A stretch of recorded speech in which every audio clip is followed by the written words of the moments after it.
Hi guys, कैसे हैं आप लोग। आई होप आपकी प्रिपरेशन अच्छी चल रही होगी, आप अच्छे से पढ़ रहे होंगे और खुद का बहुत ध्यान रख रहे होंगे। ठीक है। देखिए, बहुत सारे एरिया में लॉकडाउन खुल गया है। अगर आप ग्रीन जोन में आते हैं तब भी ये ध्यान रखिएगा, अभी बाहर जाना थोड़ा अवॉइड करिएगा, क्योंकि अभी एक साथ बहुत सारे लोग बाहर निकलेंगे और ये आपके लिए थोड़ा अनसेफ हो सकता है। ओके, चलिए। तो जैसा कि आपको पता है, आज है मंडे और मंडे को हम क्या करते हैं, मंडे को हम करते हैं वीकली रिवीजन।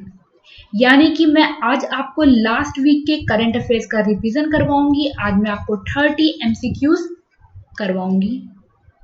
ओके, चलिए। सेशन को स्टार्ट करने से पहले मैं आपको अपने बारे में इंफॉर्मेशन दे देती हूँ। मेरा नाम कीर्ति सिंह है, मैं अयोध्या उत्तर प्रदेश से बिलोंग करती हूँ, डिस्ट्रिक्ट टॉपर रह चुकी हूँ। दिल्ली यूनिवर्सिटी के रामजिस कॉलेज से मैंने अपनी पढ़ाई की है और मैंने कई सारे कॉम्पिटिटिव एग्जाम क्लियर किए हैं। तो मैं आपको हेल्प कर सकती हूँ कि आप कैसे पढ़ें, आपकी स्ट्रेटेजी क्या हो और क्या इंपॉर्टेंट पॉइंट है और इनको आप कैसे याद रख सकते हैं। मैं आपको बहुत सारी जगहों पर ट्रिक्स बताती हूँ जिसको आप यूज करके पढ़ सकते हैं। मेरे YouTube चैनल का नाम आपको पता ही है, no fear from general awareness. आप यहाँ इस सेशन को अटेंड कर रहे हैं। इसके अलावा आप मुझसे मेरे फेसबुक पेज, मेरे व्हाट्सएप ग्रुप और मेरे टेलीग्राम चैनल पे जुड़ सकते हैं। मेरे टेलीग्राम चैनल पर आपको क्लास की PDF, इन सब के अलावा आपको क्लास के रिगार्डिंग जितनी भी अपडेट्स है वो अवेलेबल होगी। और अगर आपके कोई डाउट है तो वो भी आप मुझसे यहाँ पूछ सकते हैं। ठीक है। ओके, तो जैसा कि मैंने आपको बोला, मैं वीकली रिवीजन कराने वाली हूँ आज करंट अफेयर्स की, और 27 अप्रैल से 2 मई के करंट अफेयर्स हम रिवाइज करेंगे और ये इंग्लिश और हिंदी दोनों में ही अवेलेबल होगा। चलिए, तो सबसे पहले, हुबल स्पेस टेलीस्कोप सेलिब्रेटेड विच एनिवर्सरी रिसेंटली। तो हबल स्पेस टेलीस्कोप ने अभी हाल में अपनी कौन सी वर्षगांठ का जश्न मनाया, 29, 25, 30 और 28। तो देखिए, हबल स्पेस टेलीस्कोप ये नासा का टेलीस्कोप है। ये नासा का अब तक लॉन्गेस्ट सर्विंग टेलीस्कोप है और आपको मुझे ये बताना है कि अभी इसने अपनी कौन सी एनिवर्सरी सेलिब्रेट की है। ठीक है, तो अभी इसने अपनी 30th एनिवर्सरी सेलिब्रेट की है और करेक्ट आंसर हो जाएगा ऑप्शन नंबर सी। नासा का हेडक्वार्टर वॉशिंगटन डीसी में है, ये भी याद रखिएगा। जेम्स ब्रैडस्टाइन इसके एडमिनिस्ट्रेटर हैं। ओके, तो नासा के बारे में ये दो इंफॉर्मेशन भी याद रखिएगा। चलिए, which organisation offer free online self certification course corona warriors for front line health workers to deal with कोविड-19 पेशेंट। तो कोविड-19 रोगियों से निपटने के लिए फ्रंट लाइन स्वास्थ्यकर्ताओं के लिए कौन सा संगठन मुफ्त ऑनलाइन स्व प्रमाणन पाठ्यक्रम कोरोना वायरस प्रदान कर रहा है। तो आपको सिंपल सा ये याद रखना है, कोरोना वॉरियर्स नाम का जो कोर्स है इसे कौन सी ऑर्गेनाइजेशन स्टार्ट किया है, किस ऑर्गेनाइजेशन ने इसे स्टार्ट किया है, जो भी फ्रंट लाइन वर्कर्स हैं उनके लिए। TCS इयॉन, फेसबुक, इन्फोसिस और गूगल। और ऐसा किया है TCS इयॉन ने। किसने किया है? TCS iON. तो करेक्ट आंसर हो जाएगा option number 1, corona virus course, organization TCS iON. ठीक, चलिए। नेक्स्ट है इंडिया रेटिंग एंड रिसर्च यानी कि इंडरा। इसने 2021 के लिए इंडिया की जो GDP फोरकास्ट है वो कितनी की है।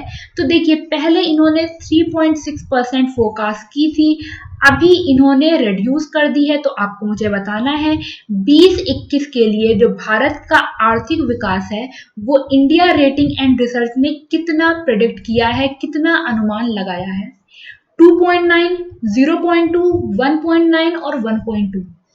तो इसको 3.6% से कितना रिड्यूस किया गया है, और ये रिड्यूस किया गया है 1.9%।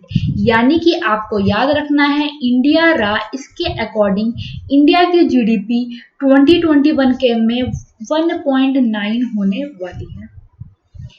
ऑर्गेनाइजेशन प्रेडिक्शन, ठीक है, क्लियर। याद रखिएगा रेटिंग एग्जाम में पूछी जाती है। Rohtang pass connect which of the following valley with the Lahaul and Spiti valley of Himachal Pradesh. तो देखिए रोहतांग, अब ये न्यूज में क्यों आया, मैंने यहाँ क्यों इंक्लूड किया है, तो अभी रिसेंटली बीआरओ ने क्या किया है, बीआरओ ने रोहतांग पास को ओपन कर दिया है। ठीक है, रोहतांग पास को ओपन किया है, तो आपको मुझे ये बताना है कि रोहतांग पास किन दो वैलियों को आपस में कनेक्ट करता है। आपके ऑप्शंस है कुल्लू, कांगेर, पर्वती और नन ऑफ दीज। देखिए रोहतांग पास जो है ये ईस्ट पीर पंजाल रेंज में पड़ता है, हिमाचल प्रदेश में रोहतांग पास है। और अगर आपको याद हो तो रोहतांग टनल जो है, ठीक है, रोहतांग टनल का नाम 25 दिसंबर को यानी अटल बिहारी वाजपेयी की बर्थ एनिवर्सरी पर अटल टनल कर दिया गया था। ठीक है, तो ये लाहौल और सप्ती को कनेक्ट करता है कुल्लू वैली से। ठीक है, किससे कनेक्ट करता है, कुल्लू वैली से, कुल्लू घाटी से। तो याद रखिएगा रोहतांग पास हिमाचल प्रदेश में है, ये लाहौल और सप्ती को कुल्लू घाटी से कनेक्ट करता है। ठीक है, याद रहेगा, ये सारी इंफॉर्मेशन आपस में कनेक्टेड है, याद रखिएगा। Pakistan cricket board bans which player for 3 years for match fixing. तो पाकिस्तान क्रिकेट बोर्ड ने मैच फिक्सिंग के आरोप में किस खिलाड़ी को 3 साल के लिए प्रतिबंधित कर दिया है? मोहम्मद आमिर, उमर अकमल, कमरान अकमल और सरफराज खान। ठीक है, तो 3 साल के लिए मैच फिक्सिंग में उमर अकमल बैन किए गए हैं। 3 साल के लिए पीसीबी ने उमर अकमल को बैन कर दिया है। ये पाकिस्तान के क्रिकेटर हैं और इनको मैच फिक्सिंग के कारण बैन किया गया है। वही पाकिस्तान क्रिकेट न्यूज में था, आपको याद होगा सना मीर पाकिस्तान की जो फॉर्मर विमेन क्रिकेट टीम की कैप्टन है, इन्होंने रिटायरमेंट ले ली है। तो सना मीर का नाम याद रखिएगा, ये पाकिस्तान से बिलोंग करती हैं, इनकी फॉर्मर या पूर्व कप्तान रह चुकी हैं और इन्होंने रिटायरमेंट ले ली है। तो रिसेंटली पाकिस्तान की से 2 क्रिकेट बोर्ड से न्यूज आई थी, दोनों मैंने आपको बता दी है। क्लियर, तो उमर अकमल नाम याद रखिएगा, कमरान अकमल और उमर अकमल में कंफ्यूज नहीं होइएगा, ये दोनों ही भाई हैं, विकेट कीपर बैट्समैन थे पाकिस्तान के। चलिए, Who represented India in the first virtual Petersberg climate dialogue? तो अभी पहले आभासी पीटरबर्ग जलवायु संवाद में भारत का प्रतिनिधित्व किसने किया? रामविलास पासवान, रविशंकर प्रसाद, नरेंद्र सिंह तोमर और प्रकाश जावड़ेकर। तो देखिए यहाँ बात हो रही है जलवायु यानी कि क्लाइमेट की, और हमारे देश के फॉरेस्ट क्लाइमेट मिनिस्टर कौन है? और ये है प्रकाश जावड़ेकर। कौन है? प्रकाश जावड़ेकर। तो इसमें भारत का प्रतिनिधित्व इन्होंने ही किया था। तो याद रखिएगा first virtual Petersberg climate dialogue में भारत को रिप्रेजेंट किया है प्रकाश जावड़ेकर ने। क्या कोई मुझे बता सकता है पीटर्सबर्ग किस कंट्री में है? इसका आंसर आप मुझे कमेंट बॉक्स में दीजिएगा। ठीक है, तो यहां याद रखिएगा किसने पार्टिसिपेट किया है? Prakash Javadekar. Okay, the government of India, तो पहली party government of India and which bank signed 1.5 billion loan. तो गवर्नमेंट यानी भारत सरकार और किस बैंक ने एग्रीमेंट साइन किया है 1.5 बिलियन यूएसडी का? किस चीज के लिए? Government to date will support the government response to कोविड-19 पैंडेमिक। यानी कि भारत सरकार और किस बैंक ने 1.5 बिलियन डॉलर का एग्रीमेंट किया है, यानी कि ऋण पे हस्ताक्षर किए हैं, जिसमें क्या हुआ है, जो भारत सरकार का प्रयास है कोविड-19 के लिए, उसमें सपोर्ट करने के लिए, यानी कि आपको सिंपल सा समझना है, किस बैंक ने भारत सरकार को लोन दिया है 1.5 बिलियन यूएसडी का, किस चीज के लिए, कोरोना वायरस से लड़ने के लिए। वर्ल्ड बैंक, यूएन, आईएमएफ और एडीबी। तो देखिए यहाँ तो मैंने आपसे दूसरा बैंक पूछा है, हो सकता है आपसे एग्जाम में गवर्नमेंट ऑफ इंडिया और दूसरी पार्टी पूछ ली जाए, तो यहाँ आपको याद रखना है ये बैंक है एडीबी, यानी कि एशियन डेवलपमेंट बैंक या एशियाई विकासीय बैंक, जिसका हेडक्वार्टर मनीला फिलीपींस में है। ठीक है, आजकल आपको अगर आप गूगल करेंगे तो मनीला की जगह दूसरा नाम मिलता है। जरा मुझे बताइए कि दूसरा नाम आपको क्या दिखाई देता है। 1966 में एडीबी स्टैब्लिश हुआ था। 68 कंट्रीज हैं इसकी मेंबर। ठीक है, याद रखिएगा ये भी इंफॉर्मेशन। चलिए, a multidisciplinary expert group COVID Action Collab is developing a protocol to test sewage for COVID-19 trace in selected densely populated urban residential area of which city। यानी कि आप ये समझिए एक समूह बनाया गया है जिसका नाम है कोविड एक्शन कोलैब। ये याद रखिएगा, इस समूह ने किन 2 शहरों को चुना है जहां घनी आबादी है और वहां सीवेज सिस्टम जो है उसका परीक्षण किया जाएगा। तो कौन से है ये शहर? बैंगलोर और कोलकाता, बैंगलोर और मुंबई, मुंबई एंड दिल्ली और बैंगलोर एंड दिल्ली। यानी कि कोविड एक्शन कोलैब नाम का एक ग्रुप बना है जो प्रोटोकॉल लेकर आ रहा है कि जो भी डेंसली पॉपुलेटेड एरिया है, जो घनी आबादी वाले शहर है हमारे देश में, उनके सीवेज सिस्टम को चेक किया जाएगा, उसका परीक्षण किया जाएगा। और ये 2 शहर है, पहला है बैंगलोर और दूसरा है कोलकाता। पहला शहर है बेंगलुरु और दूसरा है कोलकाता। तो यहां से इस ग्रुप का नाम याद रखिएगा, सीवेज सिस्टम की टेस्टिंग की बात हो रही है और शहर कौन सा है? बैंगलोर और कोलकाता। इतनी इंफॉर्मेशन आपको अपने दिमाग में बैठानी है। ठीक, चलिए, Moody's investor services cut India growth forecast for calendar year 22 how much % from 2.5। तो देखिए मूडीज ने ये प्रेडिक्शन मार्च में की थी और इन्होंने अभी इंडिया की जो जीडीपी है वो कैलेंडर ईयर 2020 के लिए घटा दी है। आपको मुझे ये बताना है कितनी घटाई गई है, 0.2, 1.2, 1.9 और 2.1। तो मैं बात कर रही हूं यहाँ कौन सी बॉडी है, और ये है मूडी। और मूडी ने भारत की जीडीपी घटाकर 0.2% कर दिया है। कब के लिए? ये कर दिया गया है कैलेंडर ईयर 20 के लिए। यानी कि मूडीज ने कैलेंडर वर्ष 2020 के लिए भारत की जो वृद्धि है वो कितनी अनुमान लगाई है? 2.5 से कम करके 0.2%। ठीक है, तो मूडी 0.2% याद कर लीजिए। Who took oath as a vigilance commissioner? यानी कि हमारे देश के नए सतर्कता आयुक्त के रूप में किसने अभी शपथ ली है? संजय कोठारी, शिवदास सिंह, राजीव कुमार, सुरेश एन पटेल। यहां मैं आपसे विजिलेंस कमिश्नर की बात कर रही हूं, यानी कि सतर्कता आयुक्त की बात कर रही हूं। पहली बात, हमारे देश में चीफ विजिलेंस कमिश्नर कौन है? और ये है संजय कोठारी। तो ये तो ऐसे ही गलत हो गया। यहाँ जो करेक्ट आंसर है वो है सुरेश एन पटेल। हमारे देश के जो देखिए जो सीवीएस होता है, जो चीफ विजिलेंस कमीशन होता है, उसमें 3 मेंबर होते हैं, एक चीफ विजिलेंस कमिश्नर होता है और 2 विजिलेंस कमिश्नर होते हैं। उनमें से अभी एक सुरेश एन पटेल अपॉइंट किए गए हैं और विजिलेंस कमिश्नर कौन है? ये है संजय कोठारी।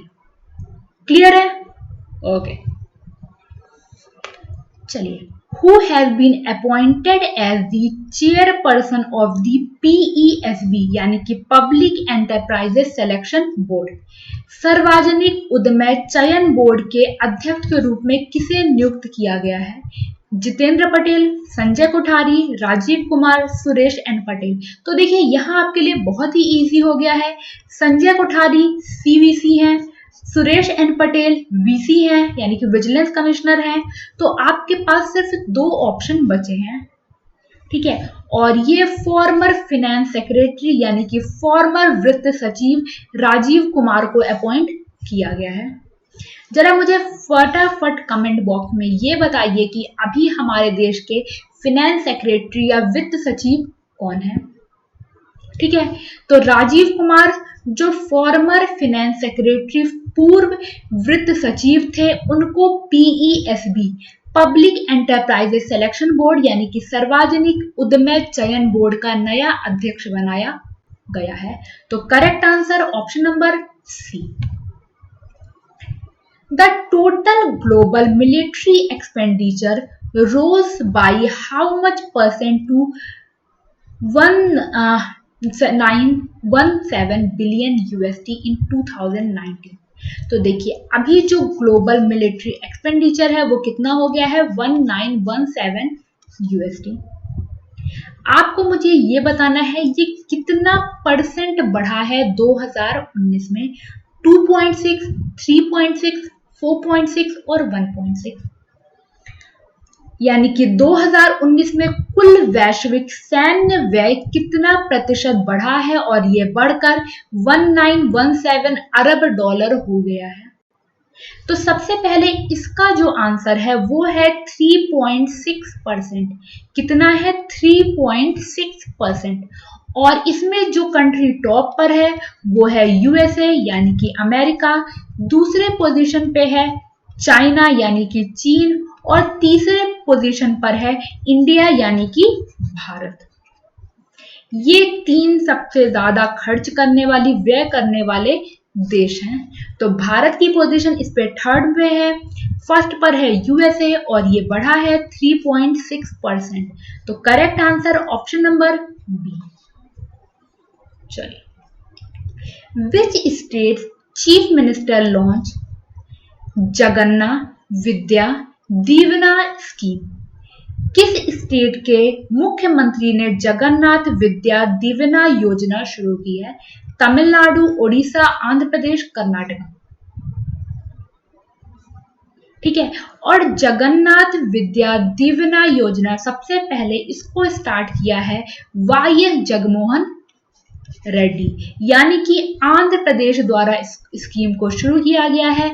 इसमें बहुत सारे कोर्सेज हैं जिसमें रीइंबर्समेंट दिया जाएगा यानी कि उसका जो फीस है, जो उसका पैसा है, उसे रीइंबर्स कर दिया जाएगा, ठीक है। इसके लिए I guess around 4000 crore rupees allot किए गए हैं आंध्र प्रदेश गवर्नमेंट द्वारा। तो करेक्ट आंसर है ऑप्शन नंबर सी। तो जगन्नाथ विद्या दीवेना योजना इसको स्टार्ट किया है आंध्र प्रदेश की गवर्नमेंट ने, ठीक है। चलिए, नेक्स्ट है ADB approves how much loan for enabling reliable power connection in rural area of Maharashtra. तो पहला पॉइंट, पहली बॉडी है एडीबी यानी कि एशियन डेवलपमेंट बैंक या एशियाई विकासीय बैंक। दूसरी पार्टी है महाराष्ट्र गवर्नमेंट। पैसा किस चीज के लिए दिया गया है? पैसा दिया गया है ग्रामीण क्षेत्रों में विश्वसनीय बिजली कनेक्शन, ठीक है। अब मैंने आपसे पूछा है कितना पैसा दिया गया है? 5.46 million USD, 446 million USD, 346 million USD और 246 मिलियन यूएसडी। तो एडीबी ने महाराष्ट्र गवर्नमेंट को जो लोन दिया है वो है 346 मिलियन यूएसडी यानी कि करेक्ट आंसर है ऑप्शन नंबर सी। तो हो सकता है आपसे एग्जाम में ये पूछ ले कि महाराष्ट्र गवर्नमेंट को अभी किस बैंक ने रिसेंटली 346 मिलियन यूएसडी का लोन दिया, ऋण दिया? Answer ADB. या फिर आपसे ये पूछ ले कि अभी एडीबी ने 346 मिलियन यूएसडी का लोन किस स्टेट को दिया है? तो आपका आंसर हो जाएगा महाराष्ट्र। तीनों तरीके से क्वेश्चन याद रखिएगा। चलिए, international jazz day is celebrated on which date? अंतरराष्ट्रीय जैज दिवस किस तिथि को मनाया जाता है? 28, 29, 30, 27। ठीक है, तो मैंने आपको बताया था जो डांस डे है या फिर नृत्य दिवस है ये मनाते हैं 29 अप्रैल को। इसके एक दिन बाद ही अंतरराष्ट्रीय जैज दिवस या इंटरनेशनल जैज डे मनाते हैं, यानी कि 30 अप्रैल। तो correct answer option number C 30 अप्रैल या फिर 30 अप्रैल। तो जैज डे 30 अप्रैल। Okay, good. चलिए, which institute has designed a safe and multi surface sanitiser using UV light for disinfection of device. ठीक है, अल्ट्रा वायलेट लाइट को यानी कि किस संस्थान ने उपकरणों के कीटाणु शोधन के लिए यूवी प्रकाश का उपयोग किया है। इसको यूज करके एक सुरक्षित और बहुसतह वाला सैनिटाइजर डिजाइन किया गया है। तो किसने इसे बनाया है आपको ये मुझे बताना है। IIT Madras, IIT Delhi, IIT Hyderabad और आईआईटी भुवनेश्वर।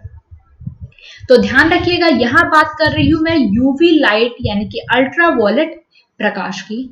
और ऐसा सैनिटाइजर बनाया गया है किसके द्वारा? आईआईटी भुवनेश्वर के द्वारा। आईआईटी भुवनेश्वर ने ऐसा किया है। याद रखिएगा, जितनी भी चीजें बनाई जा रही हैं मैं आपको बीच बीच में उसको लिस्ट दे रही हूं, उसको अच्छे से पढ़िएगा। मैं आपको ये कई बार रिवाइज करवा दूंगी और एग्जाम से पहले तो पूरा एक साथ रिवाइज करवा दूंगी। ओके, चलिए, आयुष्मान भारत दिवस is celebrated on which date? Ayushman Bharat दिवस ये किस तारीख को मनाया गया? 30, 29, 28, 27। ठीक है, तो आयुष्मान भारत दिवस, देखिए वैसे तो आयुष्मान भारत जो योजना है इसको 2018 में 23 सितंबर को किया गया था, बट अभी ग्राम स्वराज के अंडर इसको किस दिन मनाया जाता है? इसको मनाया जाता है 30 अप्रैल को। तो आयुष्मान भारत दिवस ये किस दिन मनाया गया? ये मनाया गया 30 अप्रैल को। तो करेक्ट आंसर है option number A. Clear? When was university grant commission formed? विश्वविद्यालय अनुदान आयोग का गठन कब हुआ? 55, 56, 57, 59। फटाफट मुझे कमेंट बॉक्स में इसके चेयरमैन भी बताइए। ठीक है, तो यूनिवर्सिटी ग्रांट्स कमीशन ये इस्टेब्लिश हुआ था 1956 में। 1956 में विश्वविद्यालय अनुदान आयोग इस्टेब्लिश हुआ। इसका हेडक्वार्टर न्यू दिल्ली में है और चेयरमैन आपको मुझे बताना है। क्लियर?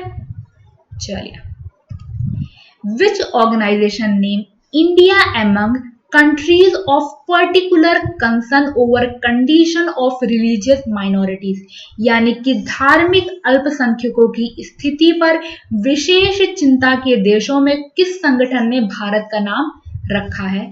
यूनिसेफ, आईएमएफ, यूएन और यूएससीआईआरएफ।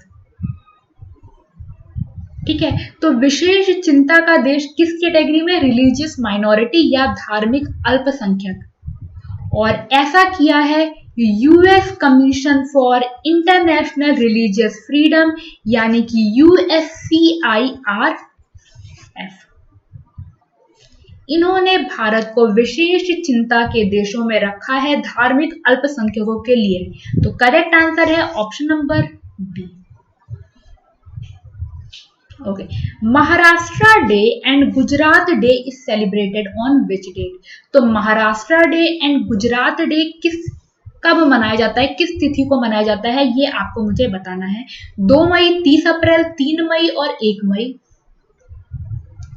तो देखिए 1960 में क्या हुआ था? 1960 में जो बॉम्बे था ये 2 पार्ट में डिवाइड हुआ था और इस दिन बना था गुजरात। ठीक है, गुजरात तो जब ये बना तो एक बन गया, हो गया गुजरात, दूसरा हो गया महाराष्ट्र। ओके, इसी के साथ गुजरात हमारे देश का 15th स्टेट बन गया था। और महाराष्ट्र और गुजरात डे या महाराष्ट्र दिवस और गुजरात दिवस किस दिन मनाया जाता है? ये 1 मई यानी कि 1 मई को ये मनाया जाता है। तो याद रखिएगा 1960 में ऐसा हुआ था। ठीक है, okay, which government launch mobile app COVID pharma to keep a track of people purchasing medicine for cough cold and fever. तो आपको मुझे ये बताना है कोविड फार्मा नाम का ऐप किस स्टेट, किस सरकार ने लॉन्च किया है, जिसमें जो भी खांसी जुकाम या बुखार की दवाई लेगा उस पर ट्रैक किया जाएगा, उस पर नजरें रखी जाएंगी। उत्तर प्रदेश, मध्य प्रदेश, आंध्र प्रदेश और पंजाब। यूपी, एमपी, आंध्र प्रदेश और पंजाब। तो कोविड फार्मा, मैंने आपको कोविड फार्मा ऐप के बारे में पढ़ाया हुआ है और इसको लॉन्च किया था आंध्र प्रदेश गवर्नमेंट ने। देखिए स्कीम लॉन्च करने में अभी तो थोड़ा कम हो गया है उड़ीसा, अदरवाइज स्कीम लॉन्च करने में सबसे आगे उड़ीसा और आंध्र प्रदेश ही होता है। तो करेक्ट आंसर है option number C, Andhra Pradesh. चलिए, which country abolishes flogging as a punishment. किस देश ने सजा के रूप में फॉगिंग को समाप्त किया है। फॉगिंग का मतलब क्या होता है, देखिए स्टिक या पत्थर इन सारी चीजों से मारने की जो सजा होती है वो किस देश ने खत्म की है। यूएई यानी कि संयुक्त अरब अमीरात, सऊदी अरेबिया यानी कि सऊदी अरब, कतर और सीरिया। तो फॉगिंग को समाप्त किया है किस देश ने, और ये किया है सऊदी अरेबिया ने। किसने किया है, सऊदी अरब ने। तो correct answer option number B. ठीक है, तो याद रखिएगा फॉगिंग को किस देश ने खत्म किया है, तो ये किया है सऊदी अरेबिया। चलिए, a report by Asia Pacific economic corporation यानी कि एपेक, इस रिपोर्ट में क्या बोला गया कि APEC region is expected to post how much percent economic decline in 2020, यानी कि 2020 में जो भी एपेक क्षेत्र हैं उनमें कितने कमी आने के चांसेस है, कितनी गिरावट आएगी। 1.7, 2.7, 3.7 और 4.7। एपेक का हेडक्वार्टर कहाँ है, एपेक का हेडक्वार्टर है सिंगापुर में। ठीक है, और इसमें टोटल जो देश है वो है 21, और ये जो बताया गया है ये बोला गया है 2.7, यानी कि करेक्ट आंसर है ऑप्शन नंबर बी 2.7। ठीक है, एपेक का full form Asia Pacific economic corporation, मैंने आपको बताया था भारत इसका हिस्सा नहीं है। Which state government revives zero interest loan scheme for women self help group, किस राज्य सरकार ने महिला बेसिकली स्वयं सहायता समूह जो महिलाओं का है उसके लिए शून्य ब्याज ऋण योजना को पुनर्जीवित किया है। उड़ीसा, यूपी, ये सांसद नहीं होगा, ये होगा एमपी और आंध्र प्रदेश। ठीक है, और ऐसा किया है किसने, वापस से आंध्र प्रदेश ने। 2011 में इस स्कीम को लॉन्च किया गया था और इसको वापस से रिवाइव किया है वाईएस जगनमोहन रेड्डी की गवर्नमेंट ने, यानी कि आंध्र प्रदेश ने। तो करेक्ट आंसर है ऑप्शन नंबर डी, आंध्र प्रदेश।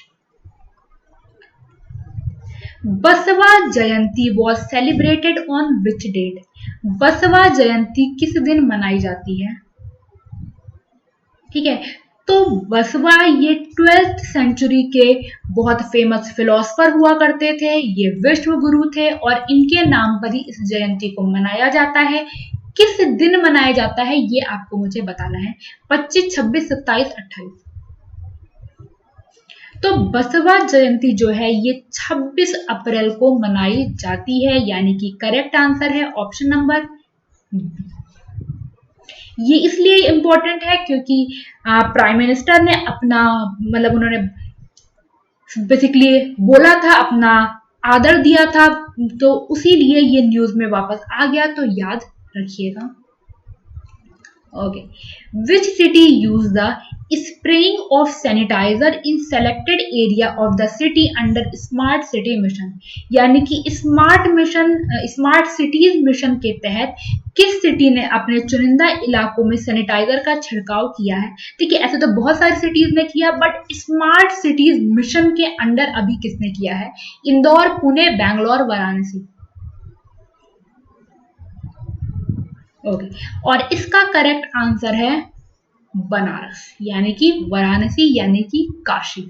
तो करेक्ट आंसर है ऑप्शन नंबर डी, वाराणसी। ठीक है, Which institute developed two herbal product, namely CIM, पोषक एंड हर्बल कफ सिरप? हो सकता है वीडियो में आपको ये नीचे वाला पोर्शन नहीं दिख रहा हो, तो परेशान मत होइएगा, मैं आपको पढ़ रही हूँ और पीडीएफ में ये पूरा अवेलेबल होगा। तो CIM पोषक और हर्बल कफ सिरप, इस नाम की जो दो हर्बल प्रोडक्ट हैं, साइंटिफिक प्रूव्ड प्रोडक्ट हैं, और ये क्या कर रहे हैं, ये इम्यूनिटी यानी कि जो भी प्रतिरोधक क्षमता है मनुष्यों में, इंसानों में, उसको ये बढ़ा रहे हैं।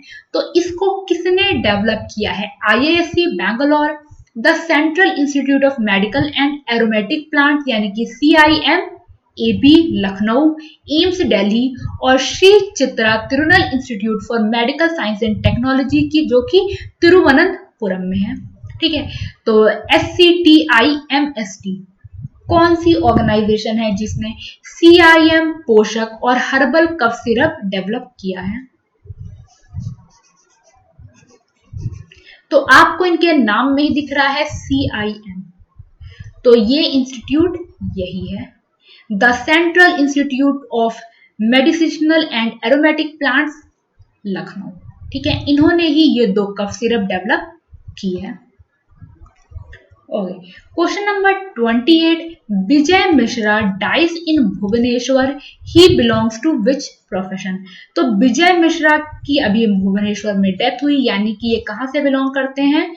ये उड़ीसा से बिलोंग करते हैं। इनका पेशा क्या था, इनका प्रोफेशन क्या था? सिंगर यानी कि गायक, लिरिसिस्ट यानी कि गीतकार, डायरेक्टर यानी कि निदेशक, और पॉलिटिशियन यानी कि राजनेता। तो विजय मिश्रा, जो विजय मिश्रा थे, ये थे फेमस गीतकार, लिरिसिस्ट यानी कि गीतकार थे ये आपको याद रखना है। चलिए, India holding of US government security at a record of high of USD 177.5 billion, यानी कि अभी तक का सबसे ज्यादा US गवर्नमेंट सिक्योरिटी भारत के पास है, जिसका अमाउंट है 177.5 बिलियन। आपको मुझे ये बताना है कि भारत की पोजीशन क्या है US गवर्नमेंट सिक्योरिटी रखने में दुनिया में। तो भारत के पास अभी 177.5 बिलियन अमेरिकन डॉलर है, जो अब तक का सबसे ज्यादा है। तो आपको मुझे ये बताना है कि भारत की पोजीशन क्या है। वैसे तो मैंने यहाँ लिख ही दिया है। ओके, भारत की पोजीशन है 13। ठीक है, तो करेक्ट आंसर है ऑप्शन नंबर डी। अच्छा, मुझे ये बता दीजिए कि पहली पोजीशन पे कौन है? फर्स्ट पोजीशन पे कौन सा देश है यूएस गवर्नमेंट सिक्योरिटी रखने में? और ये देश है जापान। जापान फर्स्ट पे है, चाइना सेकंड पे है। ठीक है, तो करेक्ट आंसर है ऑप्शन नंबर डी, 13। और ये रहा आज का last question. India send 50,000 surgical gloves and 1 lakh tablet of hydroxychloroquine to which country to help its fight against कोविड-19 पेंडेमिक? तो भारत ने 50,000 सर्जिकल ग्लव्स और 1 लाख टैबलेट किसकी? हाइड्रोक्सीक्लोरोक्विन की किस देश को भेजी है? मालदीव, श्रीलंका, नेपाल, बांग्लादेश। और भारत ने ऐसा किया है किस देश के लिए? भारत ने ऐसा किया है नेपाल के लिए। तो करेक्ट आंसर है ऑप्शन नंबर सी। ठीक है, तो ये था आज का कंप्लीट सेशन। मैंने आपको इस वीक के 30 बहुत इंपॉर्टेंट क्वेश्चन रिवाइज करवाए हैं। इनको अच्छे से रिवाइज कर लीजिए। कोई डाउट हो तो मुझसे कभी भी पूछिए। और सेशन पसंद आया तो लाइक जरूर करिएगा, अपने ग्रुप्स में इनको शेयर करते रहिए, और जिन्होंने अभी तक चैनल को सब्सक्राइब नहीं किया है वो फटाफट जाकर चैनल को सब्सक्राइब कर लेंगे, ताकि आपसे कोई भी क्लास मिस ना हो। ठीक है, चलिए फिर नेक्स्ट क्लास में मिलते हैं। नेक्स्ट क्लास कल मॉर्निंग में है 9 बजे, जहां हम इंडियन पॉलिटी पढ़ने वाले हैं। तो 9 बजे की क्लास इंडियन पॉलिटी की। तब तक बहुत ध्यान रखिए, अच्छे से रहिए, stay safe, stay at home, take care, bye bye, God bless you.